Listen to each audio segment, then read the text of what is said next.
Free. Kalau suruh milih yang mana Ustaz? Kalau nek kula sih nggih ana bojoku. Bismillahirrahmanirrahim. Assalamualaikum warahmatullahi wabarakatuh. Waalaikumsalam warahmatullahi wabarakatuh. Kak semangat blas. OT ini wis entek telu. Kak semangat blas. Baleni. Assalamualaikum warahmatullahi wabarakatuh. Waalaikumsalam warahmatullahi wabarakatuh. Ngono sih. Alhamdulillah wa syukurillah.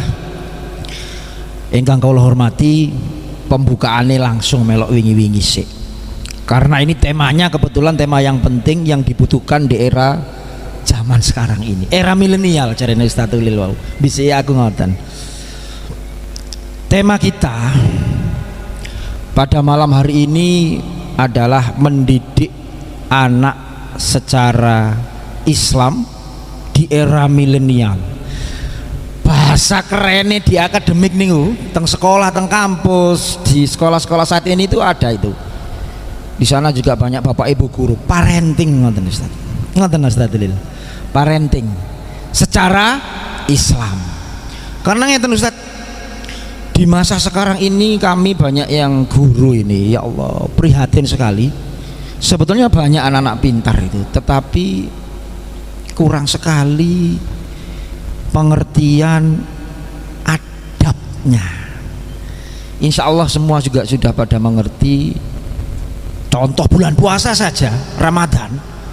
Nek cara wong biyen ngono rokokan nek aman-aman ngono isin. Saiki arek nom-nom Masya Allah, banyak rokokan pinggir-pinggir rembong ka izin pelas. Itu yang pertama fenomena. Dan di media-media yang sudah kita tonton itu banyak sekali kejadian anak berani sama orang tua dukang mbokne. Basa dukang lho napa? Jejeg nggih ya Allah. Naudzubillah summa naudzubillah. Bahkan di media televisi yang saya lihat kemarin ini, para netizen, ada anak yang menuntut di pengadilan tentang warisan. Ini fenomena yang luar biasa. Lah ini monggo kita sama-sama kita kaji yuk bersama dengan, tak lupa channel tercinta kita tuh, JGHKKR Ontorejo. Jangan lupa like, subscribe dan komennya biar kami terus semangat ya. Mari kita awali dengan bacaan Ummul Quran. Mudah-mudahan kajian kita pada malam hari ini membawa keberkahan dan kemanfaatan untuk kita semua. Amin amin ya rabbal alamin. Lahumul Fatihah. A'udzubillahi minasyaitonirrajim. Bismillahirrahmanirrahim. Alhamdulillahirabbil alamin arrahmanir rahim maliki yaumiddin. Iyyaka na'budu wa iyyaka nasta'in ihdinas siratal mustaqim siratal ladzina an'amta 'alaihim ghairil maghdubi 'alaihim waladdallin. Amin. Malam hari ini kita bertempat di kediaman saudara kita Pak Ndan. Ini ceritanya ini Pak Ndan ini tentara TNI kita ini ya, di garis terdepan NKRI harga mati. Jangan lupa, ayo NKRI harga mati. Nduk pojok kono ono sahabat Ansor masalahnya. Ada sahabat Ansor ya yang terus mensupport kita insyaallah. Amin amin Allahumma. Ini di saudara kita Muhammad Ja'far Hamid, tapi biasanya saya Mas Ami ngoten. Ini tentara kita, beliaunya ini. Alhamdulillah ini di kediaman, mudah-mudahan di kediaman Mas Ami atau Muhammad Ja'far Hamid ini diberikan keberkahan Ustaz, baiti jannati, dan anak-anaknya menjadi anak-anak yang soleh dan solehah, bejo dunya lan akhirate. Amin amin. Yuk kita simak bersama-sama. Tapi sebelumnya tentunya mohon untuk Ustadz Rodi membacakan ayat Al-Quran yang mungkin nanti akan dibahas, ada kaitannya dengan mendidik anak secara Islam. Kulo sumangga akan Ustaz.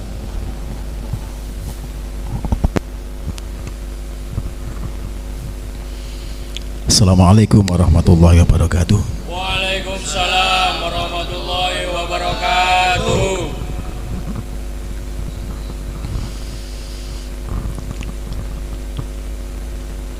A'udzu billahi minasy syaithanir rajim.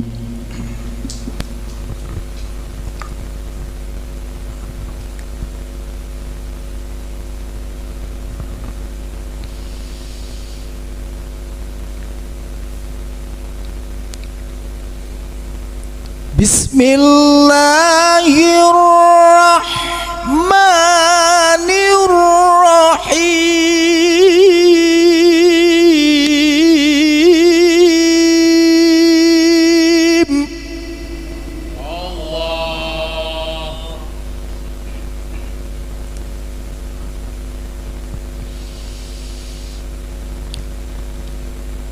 Hunalika da'a Zakaria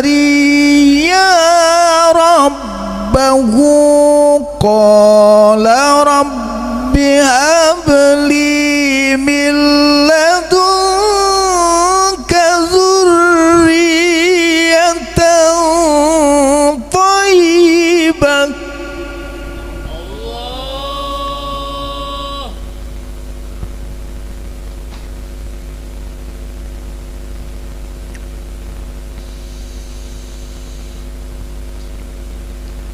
Rabbi habli min ladunka dzurriyyatan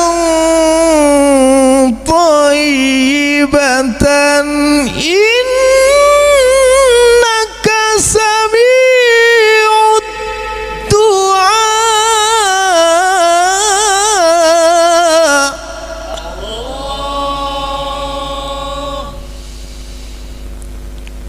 Innaka sami'ud du'a.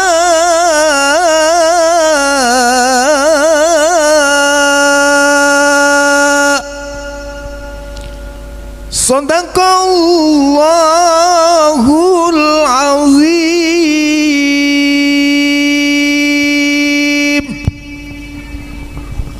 Sadaqallahul adzim. Maha benar Allah dengan segala firman-Nya.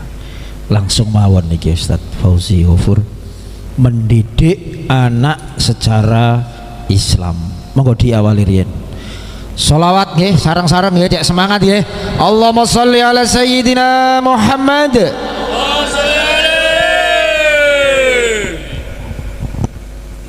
Assalamualaikum warahmatullahi wabarakatuh. Waalaikumsalam warahmatullahi wabarakatuh. Bismillah, alhamdulillah, wa syukrulillah, wassalatu wassalamu ala rasulillah Sayyidina wa maulana Muhammad sallallahu alaihi wa alihi wa ashabihi wa mawalah, amma ba'd. Alhamdulillah, terima kasih atas waktu yang diberikan kepada kami. Sebelumnya yang saya hormati sedaya dulur-dulur JGHK KR Ontorjo, baik yang duduk di depan maupun yang di belakang, ataupun para netizen semuanya, yang mudah-mudahan selalu dalam lindungan Allah Ta'ala. Semoga semuanya sehat walafiat, panjang umur, rezekinya melimpah barokah, amin ya rabbal alamin. Saudaraku, berbicara masalah pendidikan anak secara Islami khususnya, tema ini sengaja kita sepakati, pendidikan anak secara Islami, karena memang kita tahu banyak teori-teori pendidikan, tapi yang kita bahas bagaimanakah teori pendidikan anak secara Islami, di mana konsep pendidikan sudah jelas di dalam Al-Quran yang nanti akan kita bahas bareng-bareng, berangkat dari ayat yang dibacakan oleh saudara kita Ustadz Haji Nurodi tadi. Setiap keluarga itu pasti mendambakan keturunan yang thayyibah, dzurriyyatan thayyibah. Akan tetapi ini tidaklah mudah. Ibarat proyek itu proyek yang mega, proyek yang besar, banyak yang perlu kita siapkan. Oleh karena itu Maka di sini yang akan kita bahas cukup luas, ada fase-fasenya Ustaz, ada tahapan-tahapannya. Nah, berbicara masalah anak tidak lepas dari pernikahan, karena anak itu adalah hasil dari pernikahan. Di dalam kitab Qurratul Uyun dijelaskan fawaidun nikah katsirah wa akbaruha thalabul walad. Faidahnya nikah itu banyak, tetapi yang paling besar faidahnya adalah kita memperoleh anak, keturunan dari pernikahan itu. Maka fase pertama yang perlu kita bahas adalah fase pernikahan, di mana pernikahan ini adalah pintu awal dari lahirnya seorang anak. Bahkan bisa dijadikan kunci atau penentu apakah dari pernikahan itu nanti lahir seorang anak yang baik, yang soleh, maupun anak yang tidak soleh. Disebutkan di dalam Al-Quran bahwa anak itu ada 3 macam. Ada anak yang bisa menjadi musuh, bisa menjadi fitnah, ujian, dan bisa menjadi anak yang baik, yang soleh. Oleh karena itu fase pernikahan di sini itu penting, dimulai dari mencari calon ibu yang baik, yang solihah, juga tentunya seorang suami yang soleh, yang baik.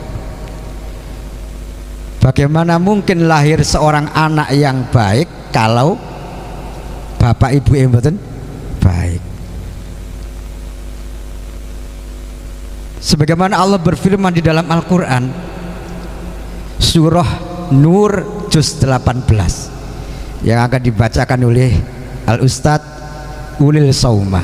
Kepadanya dipersilahkan.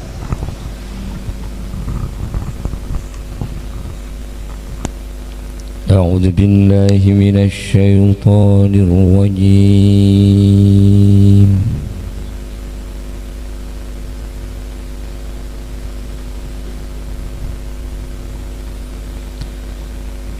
بسم الله الرحمن الرحيم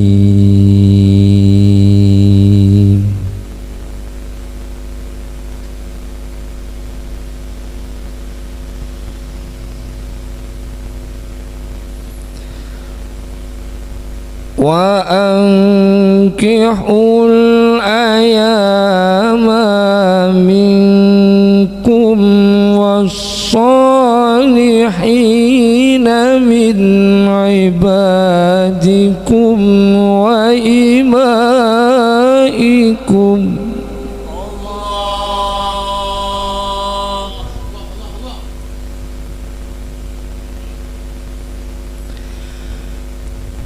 إن يكونوا فقراء يغنهم الله من فضله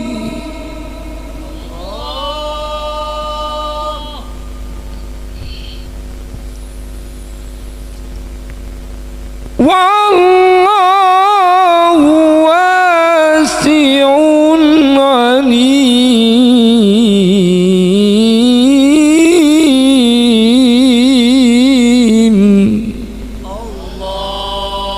Sadaqallahul azim.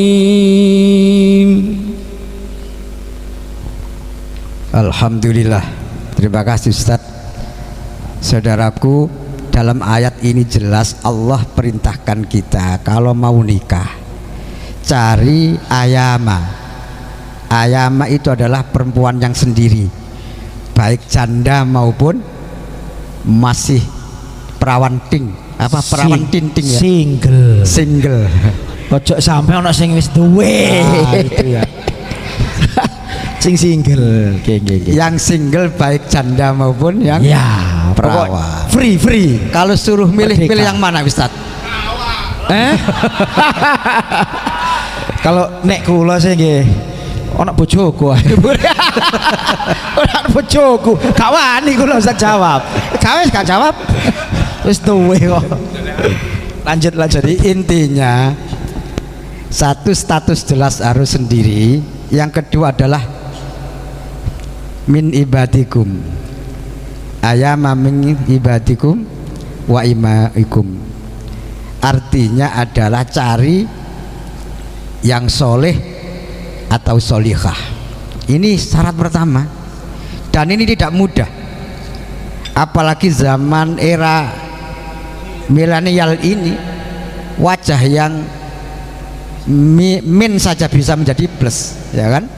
Wajah yang biasa bisa menjadi baik kalau hanya lewat fisik, lewat kamera dan lain sebagainya. Oleh karena itu perlu usaha yang serius, lahir batin, cari calon ibu. Ini ceritanya cari calon ibu. Karena apa? Ini dunia akhirat, Ustaz. Jadi yang lahir dari istri kita itu akan menjadi penerus kita, bahkan bisa menolong kita besok di akhirat.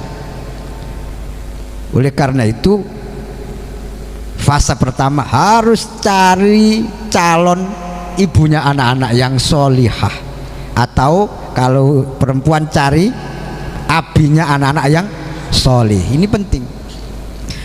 Makanya di dalam ilmu fikih itu harus ketemu dulu. Nggak boleh pakai masker, Ustaz. Meskipun zaman pandemi ini harus dibuka minimal wajah dan tangannya, karena dari situ bisa dilihat cirine iku wong wedok sing meneng, anteng, neriman, utawa sing metotokan, mecucuan, sing Ketok nggih. ketok kabeh. Oh, penting nih. Nanti kalau misalnya mas-mas yang masih Joko perlu belajar ilmu khusus di rumah, saya kursus nanti. Tapi jok lali nggak gula sak kilo. Itu ada cirinya ya, Ustaz. Oh, bahasan berikutnya. Oh iya. Tips. Ini yang pertama, dan yang kedua adalah ketika pernikahan niatnya itu harus betul-betul lillah. Man tazawwaja lillah kafa wa waqa. Siapa yang nikah karena Allah, Allah pasti akan menjaga dan mencukupinya. Ini penting. Berangkat dari pernikahan yang berkualitas ini, istrinya solihah, suaminya solih, nikahnya lillah, lahirlah akan seorang anak yang solih atau solihah. Tetapi tidak cukup dari situ saja, maka masuk fase kedua. Setelah nikah, maka masuk pada fase proses kehamilan. Ini penting. Ibarat nanem, istri itu adalah tanah, kemudian suami itu adalah ibarat bijinya. Maka di dalam Al-Quran itu sangat bagus sekali, indah sekali. Allah menyampaikan, Allah berfirman, nisa'ukum harthul lakum fa'tu harthakum. Istrimu itu adalah ladangmu, tempat menanam. Kalau kita bahas biji sebagus apapun, tetapi kalau ladangnya tandus, ngapunten, Mas Amri ki nandur padi, tapi padinya itu ngambil dari daerah Bogor sana, kualitas nomor 1. Tetapi kalau ladangnya itu paras atau aspal, tidak mungkin bisa tumbuh. Sebaliknya bijinya biasa atau mungkin berkualitas, tapi ladangnya itu subur, maka akan tumbuh. Intinya adalah kuncinya ada di ibu. Kualitas anak itu ada di ibu, solihah, di solihah itu. Oleh karena itu, karena banyak fase-fase di sini, maka saat ini yang paling sering menjadikan seorang ibu dan ayah bingung dalam mendidik anaknya. sehingga nanti ada fase anak-anak remaja dewasa, orang tua kebanyakan bingung gimana teori yang benar cara mendidik anak. Karena apa? Sekarang muncul teori-teori Ustadz, teori pendidikan itu macam-macam sekarang, bahkan cenderung melupakan teori agama Islam. Teori yang berkembang sekarang ini, banyak orang tua meyakini bahwa anak itu akan pinter sukses kalau sekolahnya favorit, kalau sekolahnya mahal. Padahal tidak mesti, tidak dijamin. Muncul teori lagi, teori ayam jago. Nah, ini penting. Kata orang-orang yang meyakini teori ini, nek mbokne bangkok anak yo bangkok iku lak PT. Mosok wong anak dipadano ambek PT. Al-Quran menjawab, Nabi Nuh seorang ulul azmi, kenapa lahir anak seorang Kan'an. Nabi Adam alaihissalam seorang nabi, kenapa lahir seorang Qabil. Terbantahkan teori PT jago itu. Teori lingkungan, pokoknya lingkungan kita buat sebaik mungkin akan melahirkan, mempengaruhi pendidikan dan karakter anak menjadi baik. Ternyata dibantah oleh Al-Quran. Contohnya gimana? Khulafaur Rasyidin, sahabat Abu Bakar, Umar, Utsman, Ali, itu jadi sahabat Rasulullah yang utama. Itu lingkungan dulunya, itu lingkungan jahiliyah, pembunuhan, peperangan. Tapi kenapa bisa menjadi orang yang baik? Berarti lingkungan ini tidak menentukan, belum menjamin anak bisa menjadi baik. Nah terus yang benar gimana? Maka Rasulullah Shallallahu Alaihi Wasallam bersabda, man yuridillahu bihi khairan yufaqihu fiddin. Kalau Allah menghendaki seorang hambanya menjadi baik atau solih solihah, Allah kasih pengertian tentang agama. Ini pondasi utama. Oleh karena itu, monggo konsentrasi dan memiliki pendidikan agama yang bagaimana yang dimaksudkan gitu nggih. Karena pendidikan anak secara Islami dari sinilah yang akan kita kembangkan, kita kaji bersama, bahwa pondasi anak menjadi baik itu adalah pendidikan yang didasari oleh pendidikan agama. Yang bagaimana? Niki kula nyuwun tulung Ustadz Rodi, Ustadz Ulil dan para rawuh untuk ikut sharing, biar nanti kita menghasilkan satu kesepakatan yang baik untuk kebaikan kita semua, terutama anak-anak kita. Karena terus terang saja ini kita sangat mengkhawatirkan, bahkan sangat darurat sebetulnya kalau kita mikir anak kita ini sekarang itu tidak bisa lepas lewat HP Ustadz. Kita ini prihatin, anak bangun tidur yang dicari bukan abi uminya, HP Ustadz. Kalau pergi itu nggak bawa Quran, nggak ngaji biasa, tapi kalau nggak bawa HP, bahkan di negeri Cina yang memproduksi HP, ternyata saat ini sudah diberlakukan darurat, setingkat darurat bahaya narkoba. Tingkat kecanduannya HP ini setingkat kecanduan narkoba. Padahal sana itu yang produk HP. Anak sekolah dibatasi jam-jam khusus untuk diperbolehkan bawa HP, tetapi Indonesia malah bebas 24 jam los. Tolong pendapatnya gimana Ustadz Rodi? Langkah-langkah untuk agar kita ini punya konsep mendidik anak kita secara Islami. Oke, alhamdulillah diawali dengan fase tahapan tentang bagaimana mendidik anak secara Islami. Tadi sudah disampaikan mulai dari proses pernikahan sampai dengan menjaga kehamilan dan seterusnya. Monggo bisa ditambahkan, karena yang hadir di sini kita ini juga masih sebagai anak, juga harus belajar. Tetapi kita juga mempunyai anak bagi yang sudah mendapatkan amanah, dan itu PR untuk kita bagi orang tua. Maka dari itu monggo ada tambahan mungkin dari Ustadz Rodi Rumiyin. Monggo Ustadz. Wassalamualaikum warahmatullahi wabarakatuh. Waalaikumsalam warahmatullahi wabarakatuh. Kembali kepada yang disampaikan oleh Ustadz Fauzi sebagai narasumber, bahwa lingkungan, kemudian teori-teori nasab dan sebagainya itu bisa terbantahkan dengan contoh-contoh yang sudah disampaikan oleh Allah di dalam Al-Quran, tidak menjamin. Kemudian bagaimana kita sebagai orang tua? Kewajibannya orang tua dalam menginginkan untuk anak menjadi solih dan solihah, kewajibannya yang pertama berdoa, yang kedua berusaha sekuat tenaga, semampunya, semaksimal mungkin usaha itu.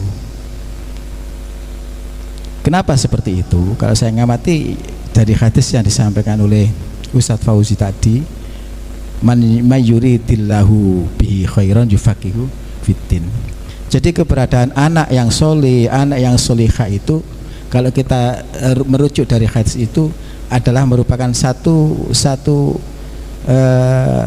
manusia, satu makhluk yang sudah diinginkan oleh Allah menjadi seperti itu. Artinya ketika si anak itu memang ditakdirkan oleh Allah menjadi seperti itu, maka tingkah lakunya insya Allah akan terarahkan ke arah itu.